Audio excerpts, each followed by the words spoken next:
Welcome to the Dating Lab, the podcast that makes midlife dating simpler, saner, and maybe, hopefully, a little less overwhelming.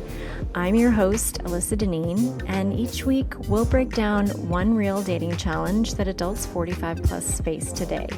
From confusing apps and unclear profiles to first date nerves and slow fade messages. And you'll walk away with at least one practical tool you can use immediately to date with more confidence, clarity, and momentum.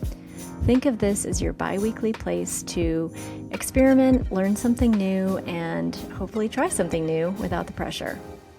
You guys are going to love the conversation today. It's with Jill Foos, who is a wellness and health coach, and I'm going to tell you all of her credentials because they are really important to know, because we end up talking about a lot of stuff, including sexual health and, of course, dating and how she met her new partner after her divorce, and the very interesting way that they met, actually, not online dating, but not online. So you're going to hear all about that. So stay tuned.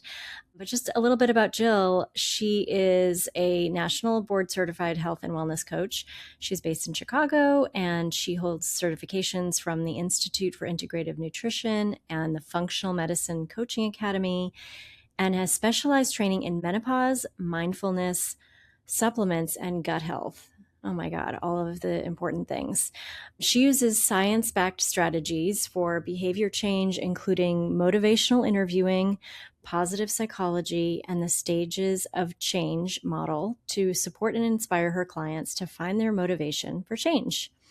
Her specialty is helping midlife women, just my audience too, and finding their longevity and disease prevention equation, considering lifestyle interventions and to support sleep optimization, nutrition, stress management, exercise, and community. She founded Jill Foos Wellness, a virtual health coaching business, and hosts a podcast called Afterpause. Jill is also one of Respin Health head coaches, which is Halle Berry's app-based platform for menopausal women, which features live group coaching. And she's co-founder of the Chicago Menopause Collective. So she has a lot of experience, a lot of expertise, a lot of knowledge, and she shares a lot of it with us today. Obviously, we can't get to everything, but we talk about menopause, sexual health, and of course, dating. So stay tuned. You're going to love this episode. So here we are with Jill Foos, wellness coach. Thank you so much for being here today. Oh, hey, Alyssa, I'm so happy to be here and excited for the conversation. Yeah, me too. Me too. Everyone is going to love, I just love your story. I've heard it obviously before, and you guys are going to love it because it's just so unique. It's nothing I've ever heard before. and I don't know if have you heard anybody meeting like you did? No. It's such a brilliant idea. Okay. I'm going to let her tell you the story, but tell us the story of how you met your current partner. All right. So it was during COVID. So obviously I'm a divorced woman. I have 5 kids. I was married for a really long time, like almost 25 years. So it was during COVID, like the main part of lockdown. And I was in my home with 2 of my girlfriends who were also divorced women. And we were making dinner and sort of talking about dating and getting out there. And what we decided to do was talk about the men that we had gone on dates with that didn't work out for us, but maybe they would work out for somebody else. And so one of my friends said, I went on a few dates with this guy in Chicago, and he wasn't obviously for me, but I actually think the 2 of you are going to hit it off really well. And so she fixed us up. So I really love this whole community way of approaching dating. I'm sure we're going to talk about online dating and all the things, but which I was doing also at the time. And He was also doing it at the time. But she right there and then took her phone out, texted him. He's like, great. And the next day I got a phone call. I just love it. I just love it. It makes me smile so much because it's just such a great, it's so brilliant. Yeah. And I feel like it's something that a lot of people should do because there's, there might be some great guy that you just didn't have chemistry with, but that could be great for someone else. And, and as we all know, online dating can be really tedious, and Yeah. and if you can have someone else sort of weed people out for you and recommend someone, I think it's just such a great idea.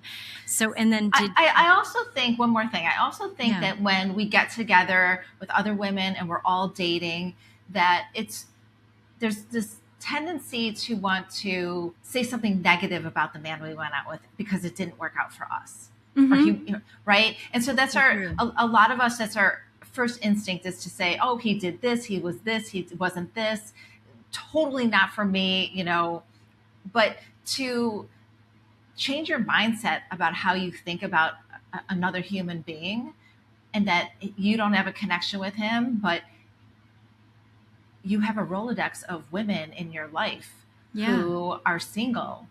Right. And wanting to find that special person just like you. Yeah. And I think it would be so, I love the idea of having a group of women get together and everyone has, a few people in mind that maybe didn't work out for them, and kind of almost like a clothing swap type of thing, but like passing around your phone. It's like a potluck. So I just love your story so much. And so how far into dating were you when you finally met your partner now? About 18 months. Oh, okay. So relatively not too long. And how were you going out on dates through online dating, or were you meeting people in real life, or what was the main way you were dating? I wasn't meeting anybody in real life. Everyone that I met and went on a date with was definitely through meeting on an app. And I waited probably about 18 months after I got separated. And I definitely went on dates while I was going through my separation. That was not a good idea for me. Okay. Yeah. So then I paused that and I waited till I was divorced. And it was about 6 months after I got divorced that I was dating that I met Noah. Okay. And so how did you know that, what were the signs that told you weren't quite ready? Was it just that you were focused on going through your separation, or it was definitely stressful, right? It was stressful for my kids. It was stressful for me. And also I learned a lot from the men that I spoke with. They would ask me, because they were divorced, and they would ask me, you're not ready. You should wait until you're divorced. A couple of them I did go out with, a date here or two, but they were the ones who really opened my eyes up to that. I was like, oh, okay. I didn't think, I'm not thinking from that lens, because that's not the position I'm in. But if I'm divorced and I'm meeting a man online who's going through his separation and his divorce, I'm not going to go out with him. It's chaos. Right. Yeah. It actually, similarly, I also started dating when I was just separated and not divorced yet. And it was interesting because now I look back and I think I definitely started too soon. And I had a few men say to me, I don't date anyone who's not divorced yet. Yep. And Absolutely. I remember thinking, well, okay, fine. But I'm totally ready, and thinking, in your head, you're like, I'm ready to date. And also I was done with this marriage years ago. So it's not, in my head, I was totally already there. Right. You think the years of being miserable in your marriage count towards not being connected to someone, but they don't. It doesn't work like that. Yeah. I realize that in hindsight, but yeah, definitely those first few months, I feel bad for the people who went on dates with me. 100%. Yeah, I was definitely, the big no-no is not talking about your ex or your divorce. Yes. Especially on a first or second date. And I definitely did that. It's embarrassing to admit, but I did. It's just natural. It's just, you're like, oh, there's this person sitting across from me. He doesn't know my story and I can talk about it again. Right? Yes. Yeah. This isn't my friend who's hearing it for the 26th time. Right. Yeah. Fresh ears. Totally. Yeah. And you know what, you do need to talk about it. I just want to add that in there for people that are going through it. You do need to talk about it a lot, not on a date, but with your friends. So that's really important. And by the way, it was after I started dating while I was going through my separation and divorce that I decided I am going to hire a therapist, because I was using old strategies in dating that I hadn't used in 2.5 decades that were not working. And I thought, okay, I'm going to get a therapist. it didn't hurt that both of my roommates, who are my best friends from college, were therapists. And they were like, you need to hire a therapist. So I got a therapist, and I said, okay, I'm going to work on a lot of things that I'm not certain about. And I'm going to take this therapist alongside me while I start to date properly. Oh, nice. Because she was going to be my sounding board, not the guy sitting across from me. Right. So you mentioned you were still using old strategies from when you were younger. What were those? What did you try that wasn't working? Oh, I mean, if I met a guy and there was an initial attraction, like a lot of chemistry, I was like, oh, this is great. Well, no, that was like the first sign that was not going to work out. There were a couple times where that's all I wanted there to be was chemistry, to feel that again. I really looked at the beginning stages of dating as, I'm just going to get my feet wet again. I'm just going to hone in on new skill sets. I'm going to see what works, what doesn't. To me, I looked at it like, I'm not going to meet the guy. Like, it's just not going to happen right now, and I don't want to. But I do want to practice. And so I really came to dating with that lens of, I'm just going to be practicing on skills and trying a little bit of everything. But I knew that initial chemistry I would have with someone, I could decide, okay, do I want to have fun or do I want to move on? Because this is just not going to do it. It's not going to work. Right. And when there was chemistry, were you wanting to just kind of jump into something and start dating that person, or were you kind of like putting a wall up? It depends. It really depended on where I was at in the journey. There were some times where I was like, oh, this is great and this is fun. And that's all I needed and wanted at that time. And then I grew out of that, and that no longer served a purpose for me. And then I hit a space in my life where I was like, okay, now I want to practice different skills. And I want to see, can I connect with someone, for 6 dates without having an intimate moment? And can I go 10 days? Can I go 15? Like, how long can I go to see if this is a quality person who I actually could call my friend?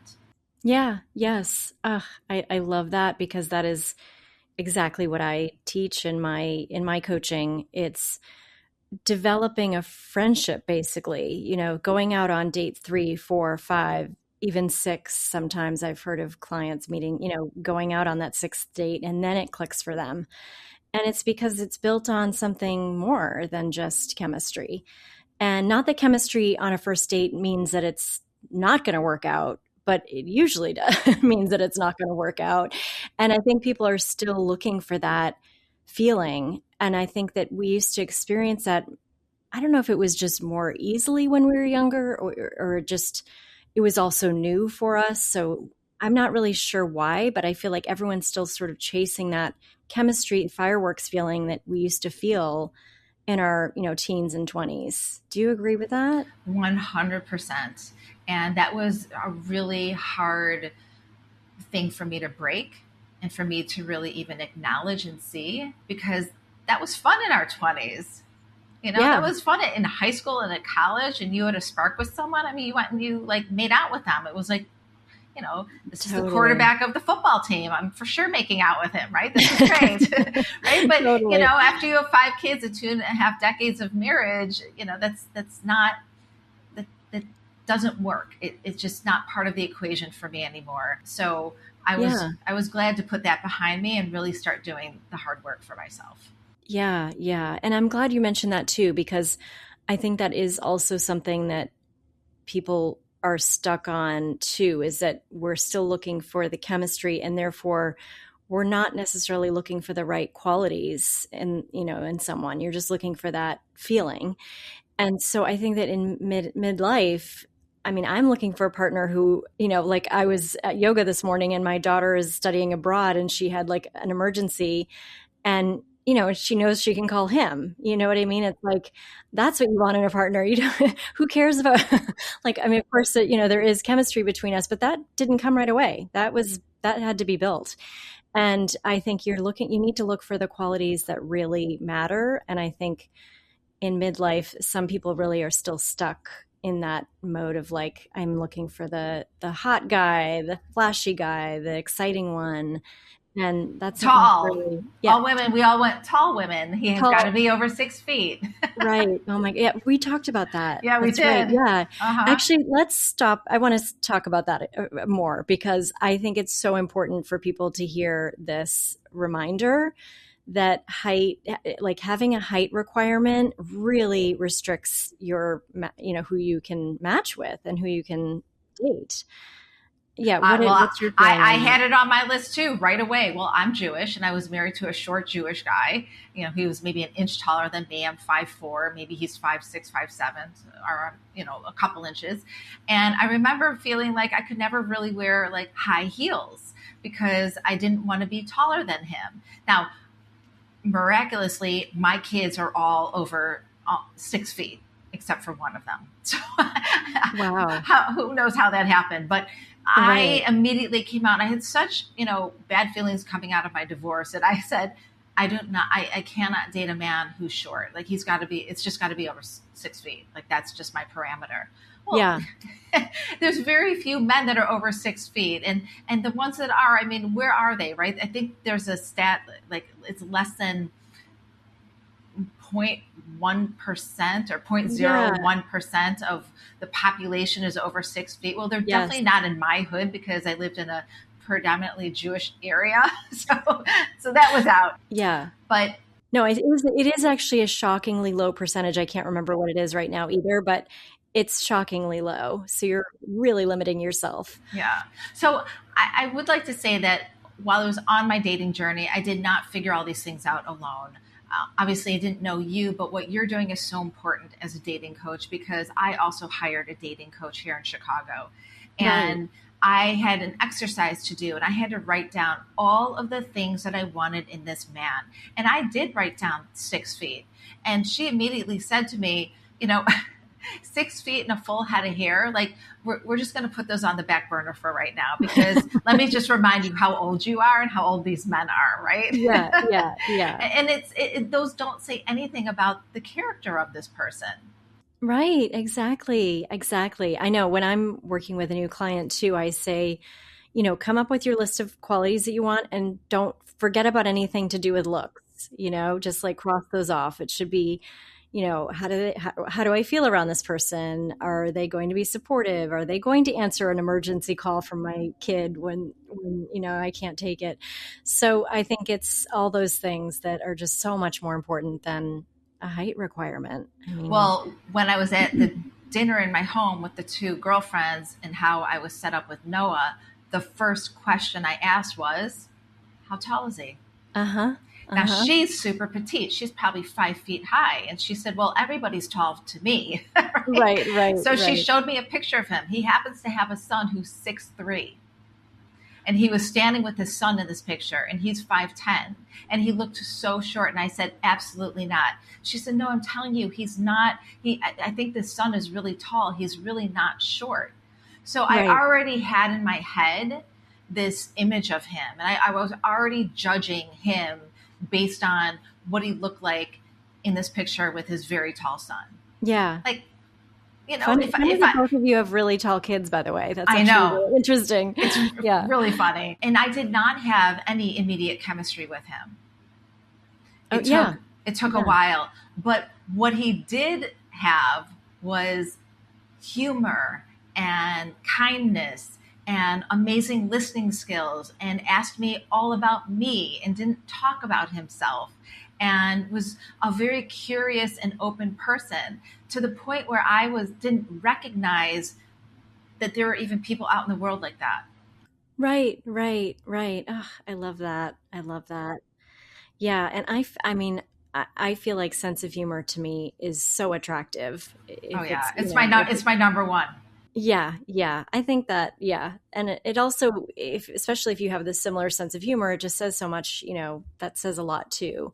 But yeah, and for me with my story, it took until date 4. And part of that was because he hadn't really let his real sense of humor come out yet. And he was still kind of being more polite and super nice and kind and all the things, but he has like kind of a little bit of a dark sense of humor. So on our 4th date is when that sort of came out. and that's what made me more attracted to him, so it's interesting, which is why, again, I tell people it's like 4-date minimum. So what date did Absolutely. you finally, do you remember what date it was, like what number date, when you were like, oh my God, I'm really into this guy? I remember telling him that I was working with a therapist and that if he thought I was going to sleep with him at any point soon, he was wrong. And that I felt bad for him that I was working with a therapist because I was going to do this the right way for me. And he was like, I'm not assuming anything, I'm just trying to get to know you. But I was like, I am doing this and it's going to look like this. And I had all these rules and regulations and he was just looking at me like, what the heck? So That's awesome. yeah. So he's so funny and he was just so go with the flow that it didn't matter to him. And so it was a couple months, 2-3 months of seeing him on a regular basis and I also thought to myself, because he was so funny and he had this goofy kind of nerdy sense to him. He's a very bright individual and he's a really cool guy, but he was nothing like I had ever met before. So I had all these thoughts about him being this nerdy. He's got hair like me, but very short, like curly hair and the glasses. And I thought to myself, this guy is going to have absolutely no game. Right? Because I didn't have that initial like hot, smoky, sexual chemistry. Right. Maybe he did, although he would tell you he probably didn't either in the beginning because I wasn't what he usually went out with either. Oh, interesting. Yeah. So you shared that with each other. Did you share that with each other like after the fact? Yeah, for sure. Yeah. So I thought he was going to have no game. And so he asked me to spend a weekend with him. And he said I could bring my dogs. I had 2 dogs at the time. And he said, just come down. And I said, well, if I come down and we sleep in the same bed, we're probably going to end up having sex. And I want to talk about that. And he was like, we don't have to do anything you don't want to do, right? We're just spending time together. But, I was thinking about all the different scenarios and things. Ended up, he has great game and it's, Yeah. And, great. And actually, I talked about this with another she's not a dating coach, but she's in the dating space. And we talked about how amazing it is when you get to know someone and you realize there's chemistry. And then you actually, get to the part where you're intimate, you sleep together, and it's actually amazing. And you had no idea this person was going to be like that. You know what I mean? It's like such a nice surprise. And obviously, it's also just how 2 people kind of fit together, in that way, like if you guys kind of work in that way. But I think that I was really pleasantly surprised at, my partner also had good game, and I was not expecting that at all. Yes. So it's such a great surprise. And also my kids love him. And I remember we've been together now 5.5 or 6 years. I can't remember. And we live together and we've been living together for a while too, 5 years. And my kids adore him. And I only have 1 girl and 4 boys. And my daughter, 2-3 years into dating, she said to me, does Noah have any game? And I was like, that's a really good question. And he does. That's really cute. I love it. Yeah. I love it. It was really cute. And I think it's so nice. I have 2 daughters, and I think it's so nice to model for them what it can look like. And it doesn't necessarily have to be like the hottest guy that you've ever met. I mean, that doesn't go anywhere. And as everyone says, like looks fade, blah, blah, blah. But it's so much more than that. It's like you can be so attracted to someone. And Yoav isn't my usual type either. I mean, it was like, he's bald, all the things. And that's also what is surprising to me is how many women clients say to me like, and I really don't want anyone who's bald. And I'm like, don't rule it out. First of all, there's a lot of bald men in our age group, but also just don't rule it out. You never know. 100%. I think the best advice I could give anyone who's in this situation is to be open. Yeah. Yes. Yeah, exactly. And however you have to get there, whether it's through therapy, whether it's through, taking time off from work and really getting reconnected with who you are, traveling alone, whatever your journey is, it's the most important work before you really get to the point of wanting to meet someone significant for you. Right, right. Yeah. No, I think it's so important to do that too. I mean, I worked with a therapist myself when I was in that phase, and I did write down a list of qualities, and I think it's good to sort of do that homework and really and but really think about it and really spend time on it. Yeah, I recently interviewed a relationship coach who she had after her divorce, she had a list of 98 qualities that she wanted in someone, and I was like, when she first said that to me, I was like, "Wait, what?"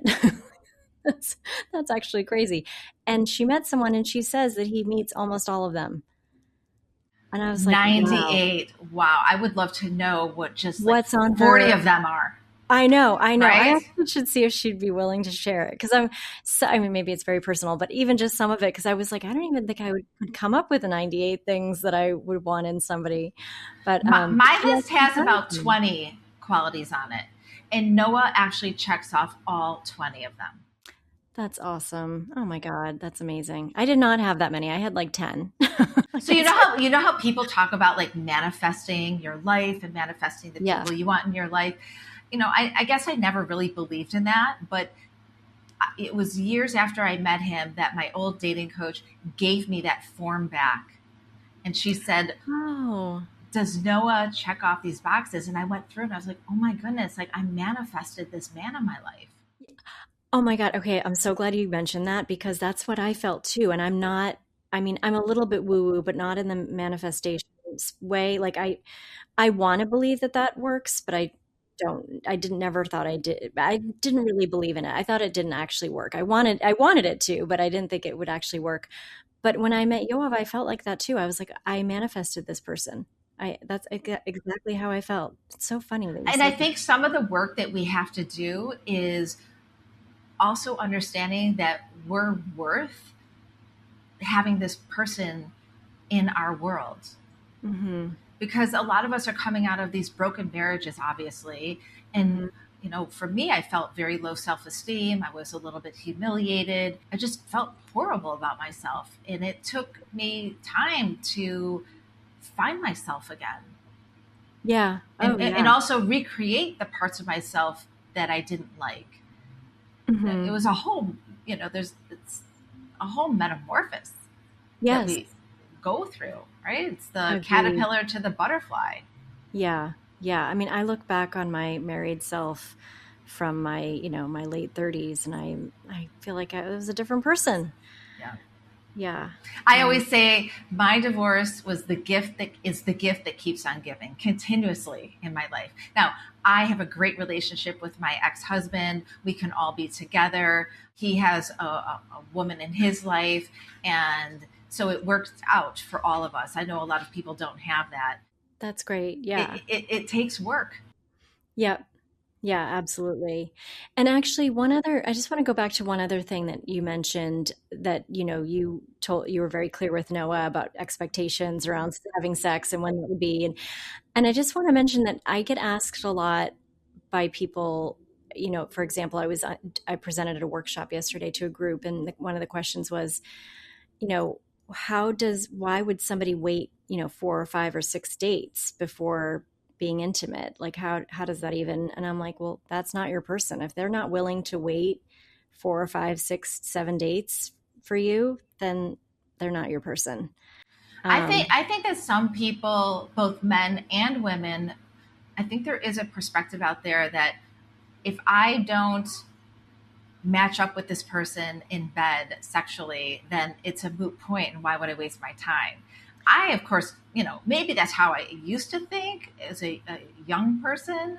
Yeah. I don't quite remember, but I do not think that anymore. Like that doesn't enter my mind. I think the opposite. Yeah, I agree. I feel like that connection, that sexual connection is so much more because of how deep our relationship is and because how connected we are on an emotional level. I feel like that's why it's so great.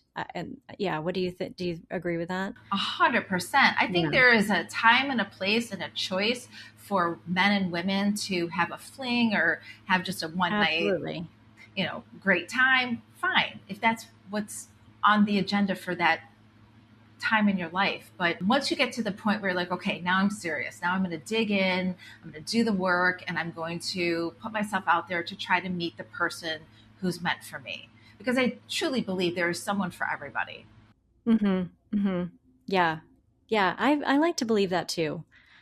I really do. That's so great. Yeah. It sounds like we have a very similar, path in that way. But actually, so speaking of menopause, when you're working with women, I know you're working with women that are through menopause as well. So like during, and how do women feel like their body has changed, and how is that, or I guess, how does that affect their dating and confidence? And do you have people ask you about that? Oh, all the time. And I could start with my own story. When I was getting divorced, I was 48 years old. So I was in perimenopause, not knowing about perimenopause back then, Mm-hmm. right? Mm-hmm. We didn't talk about it as much. So I was in my, mid to upper 40s when my marriage was really falling apart. And I remember coming out of my marriage and I went to see my OBGYN. I had an annual and I said, I'm thinking about starting to date.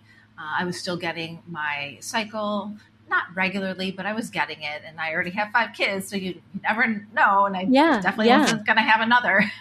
So I went on birth control because I wanted to be protected and not have a pregnancy. And that made my back break out in so much acne. My skin was broken out. My hair, I was going through a hair loss. I've been on a hair loss journey for like 30 years. So this trauma from separating and seeing my kids in so much trauma, that triggered hair loss for me.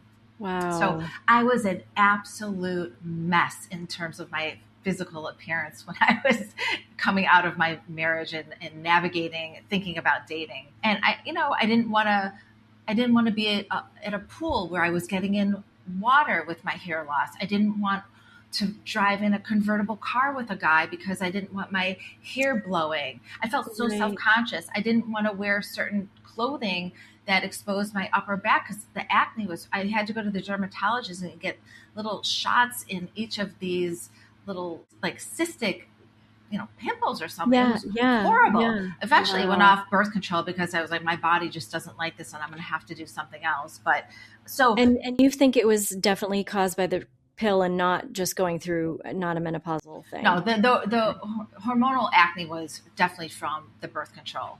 Wow. But the hair loss was from just the trauma. It's always about 3 to 6 months after you go through something that if you are predisposed to hair loss, you're going to trigger a shed.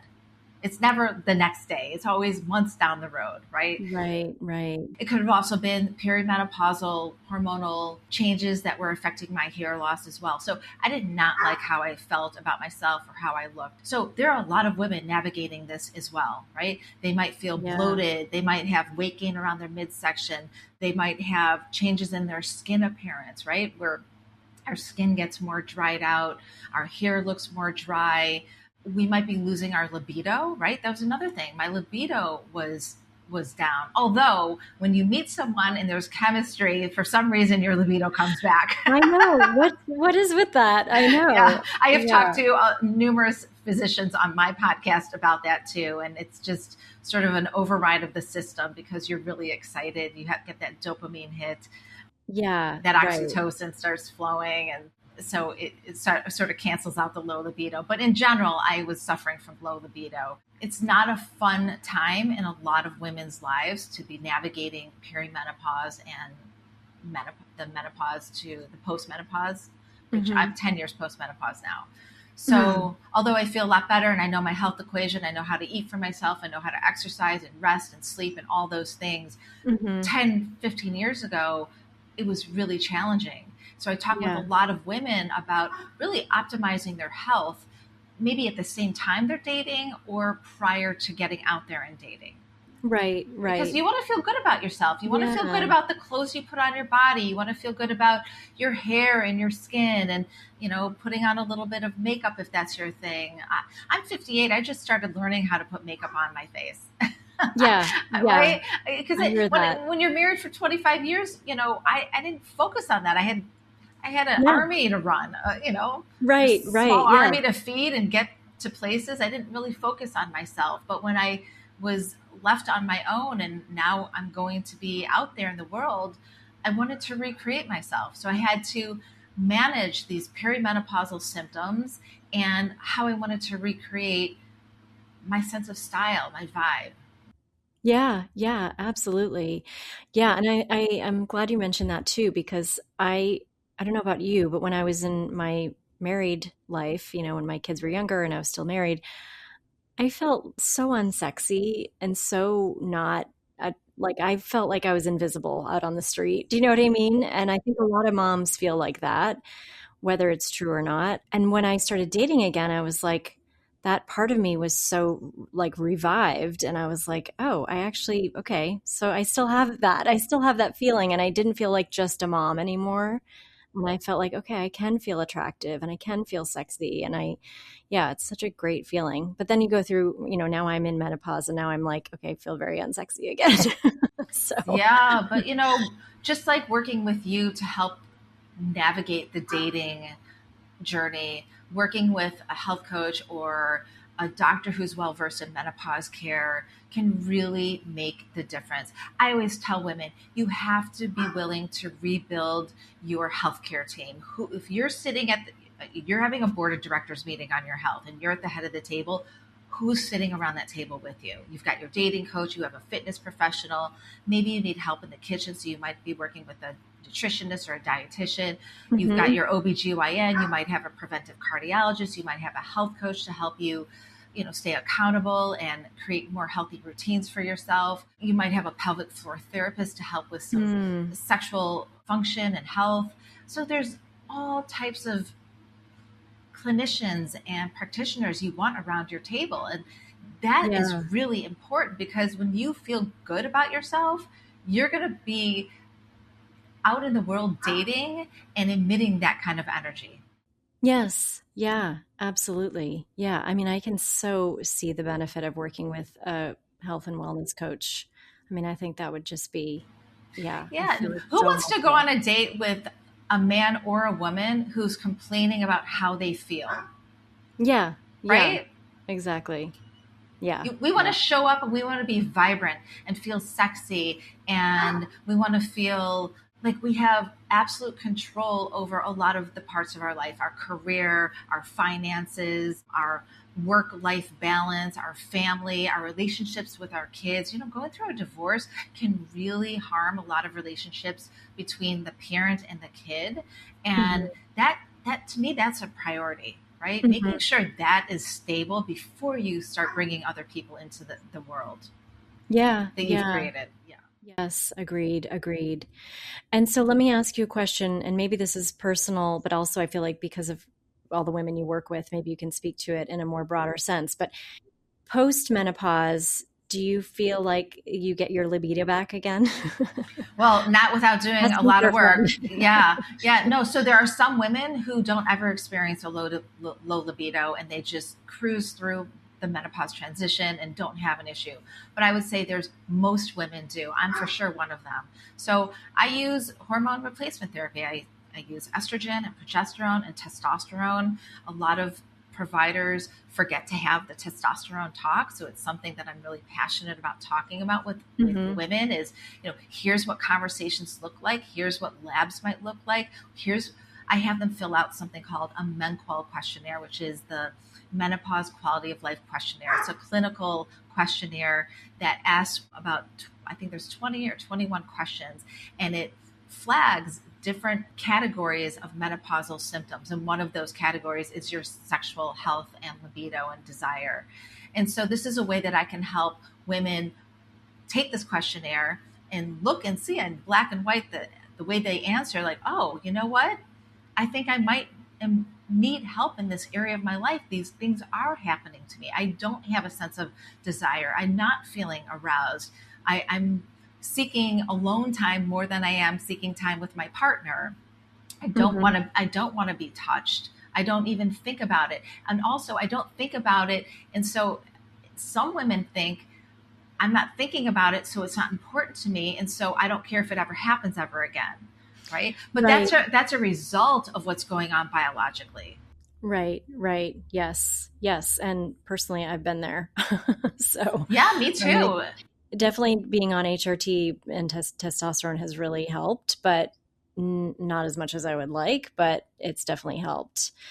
I also think that there's under needs to be an understanding of when we were in our teens and in our early 20s, there was that instant sex, right? It was like the Hollywood sex. You saw the person, and all of a sudden, your clothes are off, and the next scene is you guys afterwards, right? Hanging out in bed with, dreamy eyes and everything.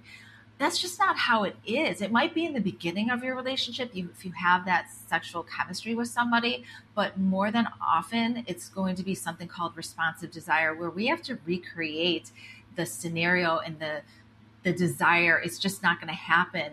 But once you get into it, if you can be open-minded enough to create a scenario where you can be intimate and not feel that immediate desire or arousal, but you're still open to it, at some point it clicks for you.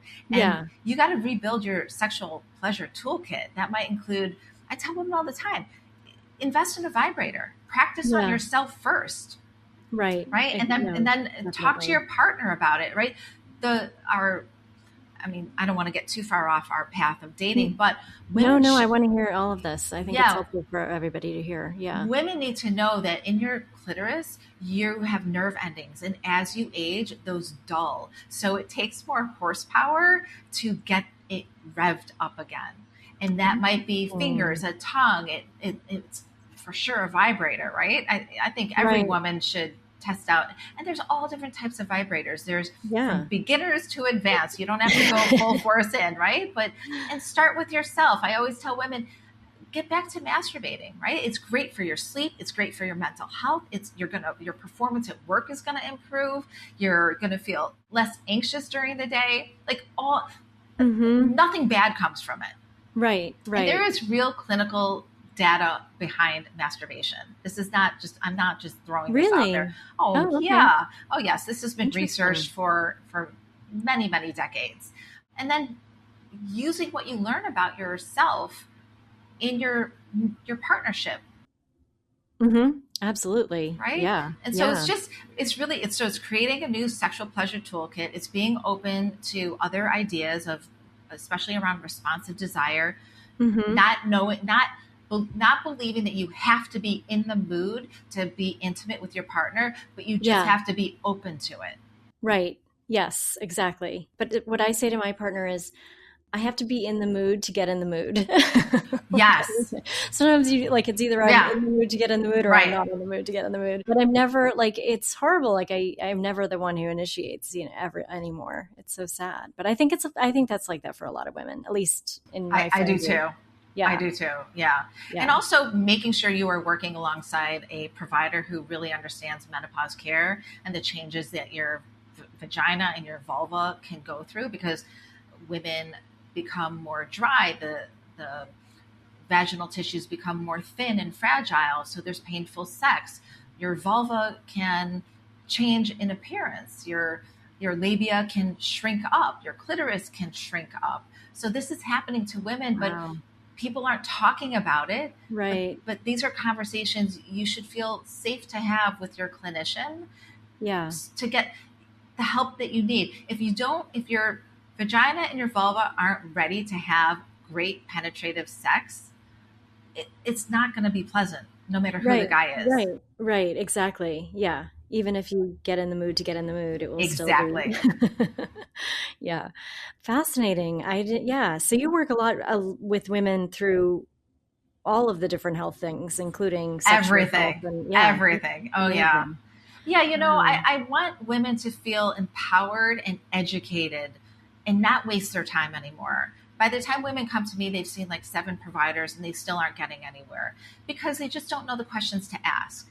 And a lot of providers aren't screening or asking the questions. Well, I'll tell you a story. My personal story about that is that I went to my gynecologist and I told her the symptoms I was having, which at the time, this is a few years ago now, so I had a hysterectomy, so I didn't know whether I had no idea what was really going on because it's hard to, there's no gauge in that way.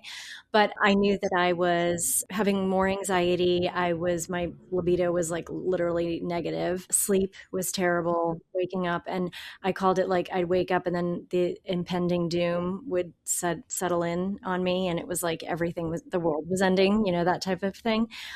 And so I came to her with that and I said, I'm pretty sure that I'd like to try HRT. And she said, oh, well, your labs, she had me do labs, and she said, your labs indicate that you're not in perimenopause. And I was like, well, okay, well, I'm telling you that I have the symptoms, so I don't know what to it was really a strange reaction. And if it wasn't being talked about you hear about menopause so much now in social media and from your friends, and if I hadn't had all that knowledge, I wouldn't have known to go to another doctor. I would have just been like, oh, okay, I guess this is just how it's going to be for me for a while. You know what I mean? Like, in looking back, it's horrible because I feel like she was obviously not well informed. And I feel like that must happen with a lot of women and a lot of going to see their provider. And a friend of mine who's a nurse, she said, well, was she comparing it to other blood work? It's like you also kind of need to see what your levels were before. Right. Trends. Right, exactly. Mm-hmm. And I never thought about that either. But anyway, I was able to find someone to prescribe HRT. But it's, it was a little bit of a rocky road there. And I feel like if I didn't have some of the knowledge that I just have learned on social media, I wouldn't have known to go to someone else. Every day I meet women who have not had that conversation with any of their doctors and don't know the questions to ask, yet are silently suffering in one way or another. And, now is the time to act. We cannot wait any longer. We are in midlife and we could have a wonderful 20, 30, 40 years left, but we have to be better advocates for ourselves and learn from trusted resources, right? So there's places we can go online to really understand this information because there's a lot of misinformation out there. There's a lot of fear mongering out there, but having a menopause care expert on your team is really incredibly important. Yeah. Agreed. Wow. What a great, I know the conversation definitely took a turn, but I'm so glad. But this is part of dating, right? Yeah, it is. No, obviously. Yeah, definitely. I think this is all such great information for people to hear. And yeah, and also, I think that I feel like working with a health coach just seems like the way to go in midlife. I do too. I wish I had one when I was going through it. Right. I'm sure you look back and think that. I know. And that's the way I think about dating too. I'm like, God, I wish I had known about hiring a dating coach back when I was doing it, because I would have saved myself a lot of, time and energy. But anyway, that's why we do what we do, I guess. And also, I think men are becoming more educated about it too, because a midlife man who is out there dating a midlife woman, he's going to have to navigate the menopause transition as well with her.